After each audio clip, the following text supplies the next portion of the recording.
Assalamualaikum warahmatullahi wabarakatuh. Waalaikumsalam warahmatullahi wabarakatuh. Perkenalkan, saya Delvina Siska, CGP Angkatan 11 Kota Padang. Pada sesi ini saya akan melakukan praktek coaching supervisi akademik bersama rekan saya, Ibu Mutiara Darius. Di sini kami akan melakukan praktek observasi atau supervisi akademik berikut yang kami laksanakan. Selamat siang Ibu Mutia. Selamat siang Bu Pina. Baik, Ibu Mutia, apakah Ibu Mutia sekarang lagi sibuk? Sedang tidak sibuk, sudah selesai proses pembelajaran. Oke. Baik Ibu Mutia, saya akan melakukan kegiatan observasi seperti yang sudah dijelaskan kemarin, di mana saya akan melakukan supervisi di kelas Ibu Mutia. Nah, di mana tujuannya ini adalah untuk membantu Ibu dalam meningkatkan maupun mengembangkan kompetensi Ibu sebagai seorang guru. Nah, di sini kita akan berbincang-bincang sedikit, di mana saya akan melihat sejauh mana kesiapan Ibu Mutia dalam melaksanakan kegiatan pembelajaran.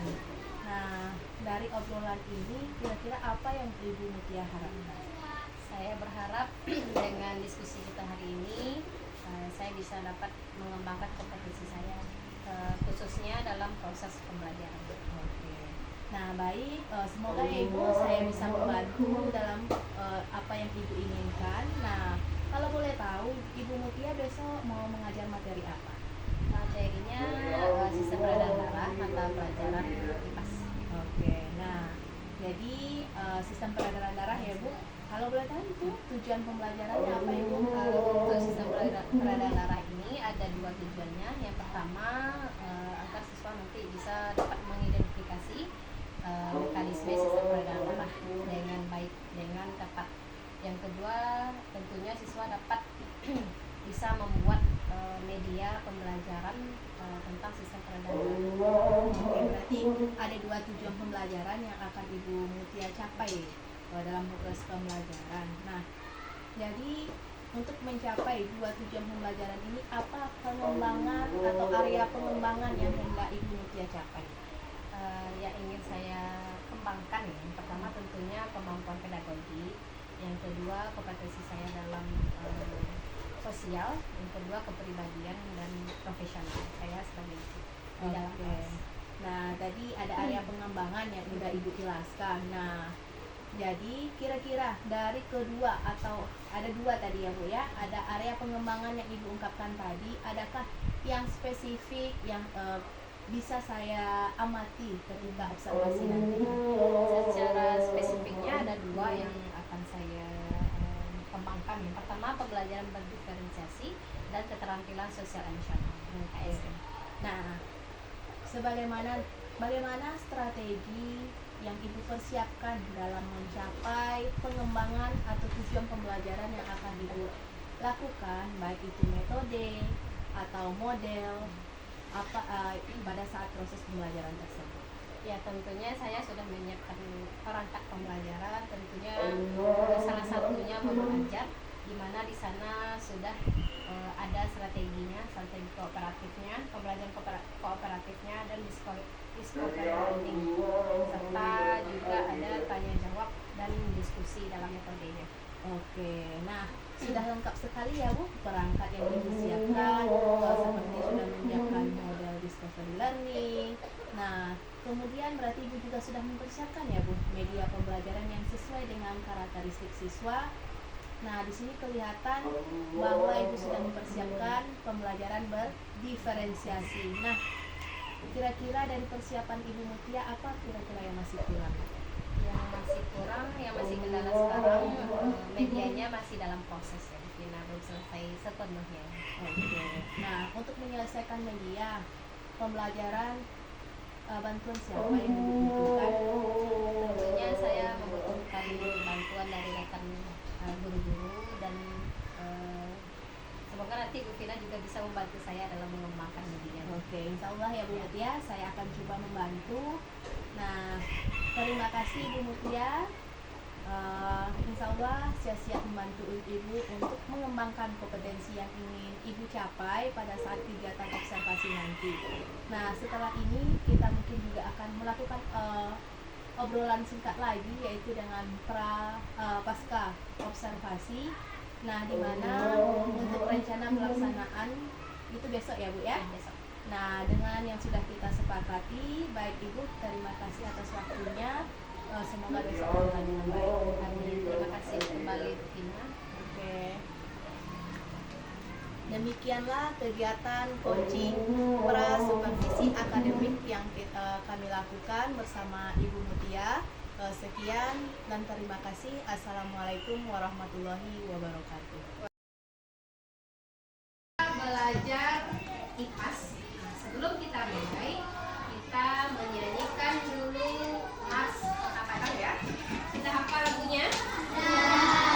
Mari kita nyanyikan bersama-sama sesuai dengan lirik yang sudah dibagikan ya.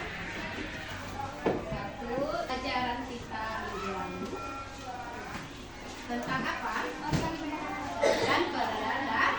Jadi sebelum kita tahu bagaimana sistem peredaran darah pada manusia itu, kita sudah lebih dahulu belajar dulu apa saja organ-organ yang ada pada peredaran darah itu, siapa saja yang berperan dalam sistem peredaran darah pada manusia. Nah, kita ulang lagi. Berapa organ yang ada pada sistem peredaran darah pada manusia itu? Jadi kemarin sistem peredaran darah pada manusia itu dalam bahasa ilmiahnya, dalam bahasa IPA-nya ya, disebut dengan kardiovaskuler. Jadi kardiovaskuler itu sama dengan artinya sistem peredaran darah, atau kita sebut dengan kardiovaskuler. Apa saja organnya? Nah, sebelumnya kita sudah juga mengetahui fungsi dari darah. Banyak sekali fungsi darah itu bagi tubuh kita, bagi kelangsungan tubuh kita. Dan apa akibatnya jika darah kita itu berkurang? Dan ada akibatnya, ada juga fungsinya dalam tubuh kita. Sudah kita pelajari minggu lalu. Kemarin ada organnya jantung, ada pembuluh darah, ada paru-paru. Nah, yang kemarin jantung ya pertama. Nah, jantung itu merupakan organ pada manusia yang berfungsi untuk memompa darah. Di mana letak jantung kemarin? Nah, di dekat dada sebelah kiri. Jadi jangan jantung itu di tengah-tengah ya. Kalau sakit dada, sakit jantung, jangan letakkan di bagian tengah. Jangan kita pegang di bagian tengah, tapi jantung itu terletak di bagian dada, tapi sebelah kiri. Berapa besar ukurannya? Sebesar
itu, yang pulmonalis dan sistemik. Nah, boleh Cahya? Di sini akan menjelaskan tentang sistem peredaran darah pada manusia. Jadi, sistem peredaran darah pada manusia bagi dua, yaitu sistem peredaran darah pulmonalis dan sistem peredaran darah sistemik. Sistem peredaran darah pulmonalis mulai dari jantung menuju paru-paru dan kembali ke jantung. Coba apa?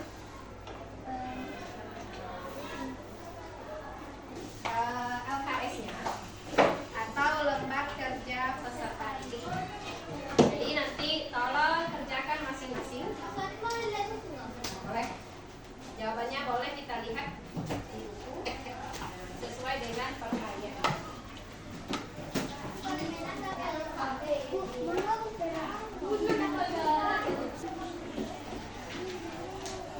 Nah, di sana ada beberapa pertanyaan.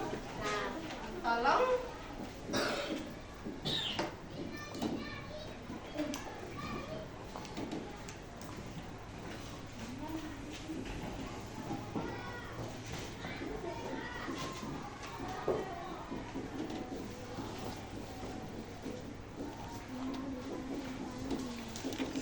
silakan dikerjakan. Nah, masing-masing dari soal itu. Nah, Ibu kasih satu soal yang benar 20 kayaknya ya. Boleh dilihat.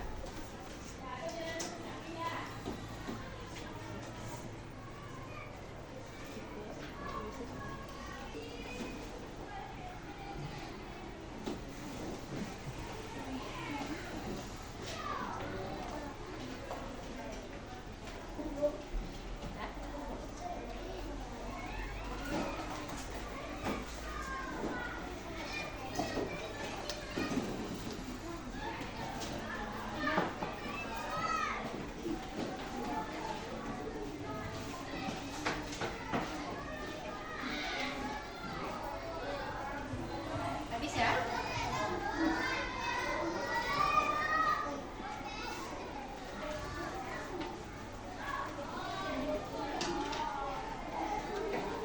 Dua. Tiga.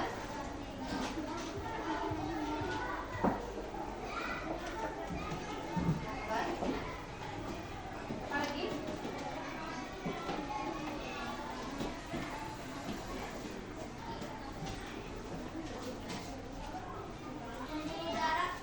Pembuluh darah yang terbesar disebut aorta.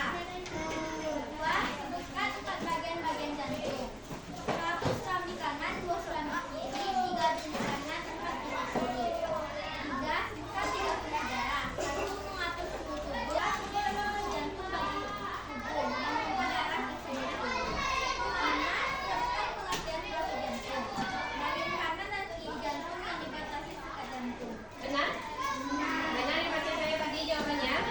Kita kasih tepuk tangan kepada Cahya.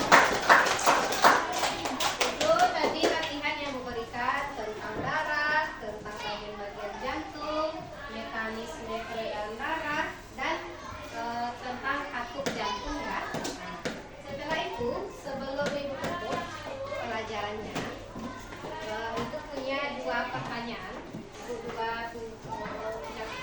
punya 2 kuis tentang materi kita tadi, tapi tidak boleh ibu lihat catatan atau buku. Pertanyaannya, nanti kalau ibu tahu, silakan tunjuk tangannya tanpa ada suara. Soal yang pertama, bagaimana mekanisme dari peredaran darah kecil? Saya tahu peredaran darah kecil akan kita sebut dengan pulmonalis. Oleh Akila, Dari jantung menuju ke paru-paru dan kembali dari jantung menuju ke paru-paru dan kembali lagi ke jantung. Benar? Betul. Soal yang kedua,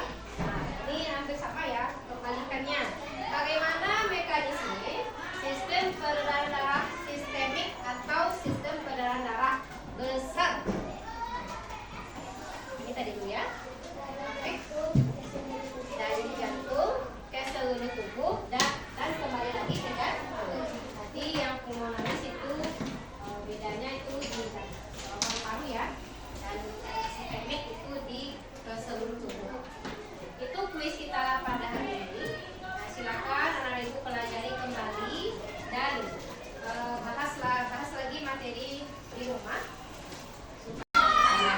Assalamualaikum warahmatullahi wabarakatuh. Waalaikumsalam warahmatullahi wabarakatuh. Baiklah, pada kesempatan ini saya akan melakukan praktik coaching supervisi akademik, yaitu pada tahapan akhir, yaitu pasca observasi, bersama rekan saya Ibu Mutia Darius dan Ibu Pengajar Praktik Ibu Musmutia Brega. Nah, ini adalah tahap terakhir dari supervisi akademik, yaitu pasca observasi yang akan kami lakukan. Baik Ibu Mutia, selamat siang Ibu Mutia, selamat sore betul. Baik Ibu Mutia, kita akan melaksanakan percakapan pasca observasi, di mana yang telah kita ketahui bahwa sebelumnya kita sudah melaksanakan pra-observasi, kemudian observasi di kelas selama 2 jam pelajaran. Nah, bagaimana perasaan Ibu Mutia setelah melakukan kegiatan pembelajaran di kelas? Kalau perasaan tentu senang ya Bu, karena pembelajaran sudah berjalan dengan Oke, baik. Alhamdulillah ya Ibu. Saya pun melihat tadi pembelajaran sudah berjalan dengan baik. Nah, sekarang bagaimana Ibu Mutia menilai dari performa yang dalam kegiatan yang telah Ibu lakukan tadi? Untuk penilaian diri saya sendiri, tentunya saya perlu belajar untuk pengembangan dalam pengembang pembelajaran, khususnya pembelajaran berdiferensiasi. Dan juga kemarin waktu pelaksanaan pembelajaran, keaktifan siswa dalam diskusi kelompok itu lumayan kurang ya Bu. Semoga kedepannya pembelajaran berdiferensiasi ini dapat lebih maksimal lagi ke depan. Oke, baik. Nah, baik Ibu, Ibu izinkan sedikit ya Bu, saya menyampaikan hasil pengamatan yang telah saya lihat kemarin, di mana menurut pengamatan dari proses yang Ibu lakukan di dalam kelas sesuai itu ada 2 tujuan pembelajaran kemarin yang Ibu sampaikan kepada saat pra-observasi, itu saya lihat sudah berjalan dengan baik, kemudian sudah tercapai dengan baik. Kemudian ada 2 pengembangan, yaitu pembelajaran berdiferensiasi sama KSE. Pada aspek pembelajaran berdiferensiasi itu sudah Ibu laksanakan dengan baik, tapi mungkin besok bisa lagi 3 aspek kemarin ya. Nah, kemudian untuk KSE-nya juga sudah berjalan dengan baik.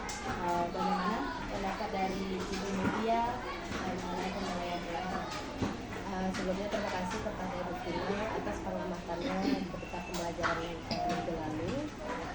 Saya pribadi sebagai guru tentunya sangat senang jika ada koreksi-koreksi untuk perbaikan ke depannya, sehingga pembelajaran di dalam kelas itu lebih maksimal lagi.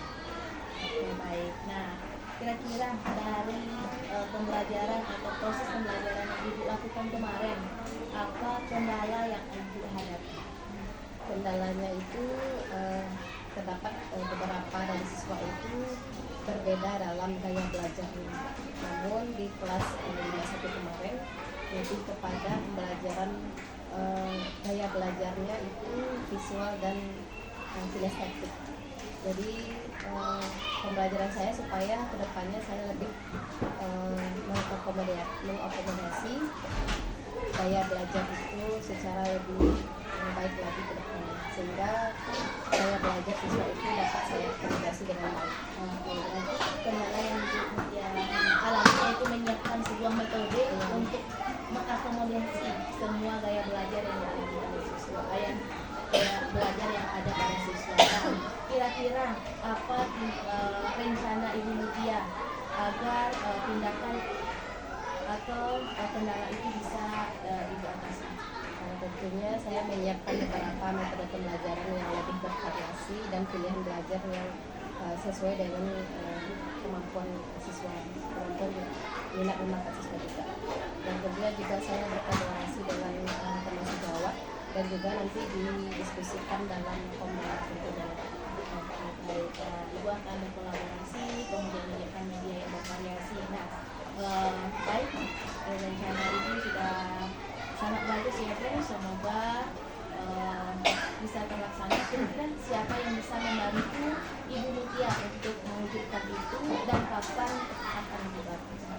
Tentunya saya tidak bisa sendiri ya, tentunya saya membutuhkan sejarah seperti guru-guru, dan mungkin nanti bisa berkenan membantu saya dalam itu pasti akan menjadi ke depannya, untuk pelajaran ke depannya. Nanti akan dilaksanakan minggu depan. Insya Allah saya siap membantu ya. Ibu, luar biasa sekali ya Ibu Mutia. Semoga bisa terlaksana apa yang telah Ibu rencanakan. Insya Allah saya siap untuk membantu. Saya akan menunggu kabar berikutnya dari Ibu Mutia. Nah, di mana hasil observasi ini telah saya catat di jurnalnya. Jadi sekarang saya minta tolong Ibu tanda tangan saya silakan.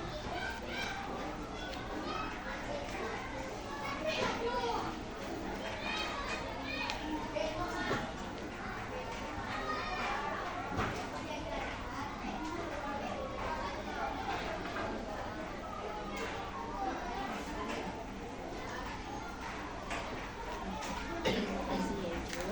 Nah, ini adalah tahapan akhir dari proses kita. Nah,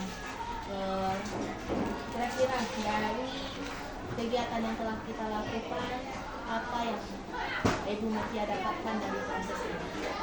Dari beberapa tahapan yang sudah kita lalui, saya bisa dapat mengidentifikasi proses pembelajaran dalam mengajar, sehingga saya tahu apa saja kendala-kendala ataupun hambatan-hambatan saya ketika dalam proses pembelajaran, sehingga kualitas pembelajaran saya untuk kedepannya semoga lebih baik.